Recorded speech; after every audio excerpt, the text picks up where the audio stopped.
C shadow এই সেই যুদ্ধজাহাজ যে জাহাজটি আমেরিকা বাইরে আনার পর এক সপ্তাহের মধ্যে বিশ্বের 113টি দেশ চিঠি পাঠিয়েছিল।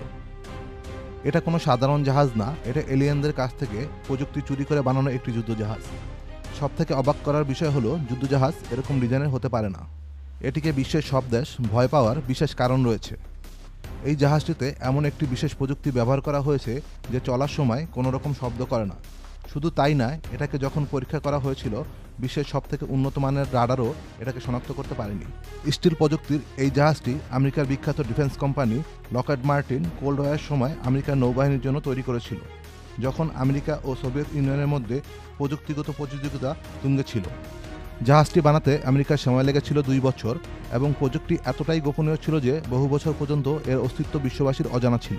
ভিন্নধর্মী এই জাহাজটি small water plane area twin hull বা সোয়াত ডিজাইনে তৈরি করা হয়েছিল, যাতে দুটি সরু ও সমান্তরাল হাল পানির নিচে থাকে এবং উপরের কাঠামো পানির উপরে ভেসে থাকে।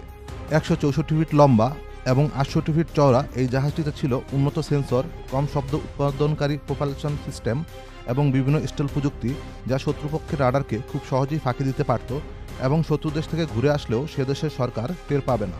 আরও ভয়ের ব্যাপার হলো জাহাজের ভেতরে সবসময় হাইড্রোজেন বোমা মজুদ থাকে, আর কয়েক টন বোমা নিয়ে এটি প্রতি ঘন্টায় প্রায় 140 কিলোমিটার গতিতে চলতে পারে। এই কারণেই জাতিসংঘের চাপের মুখে এই জাহাজ বের করার মাত্র কয়েক মাসের মধ্যেই জাহাজটিকে লুকিয়ে ফেলতে হয়। যদিও আমেরিকা বলছে 2006 সালে আনুষ্ঠানিকভাবে জাহাজটিকে ডিকমিশন করা হয় এবং 2012 সালে জাহাজটি এসকেপ করে ফেলা হয়, কিন্তু বিশ্বের প্রায় সব দেশই জানে আমেরিকা এখনও গোপনে এটিকে ব্যবহারের জন্য রেখে দিয়েছে।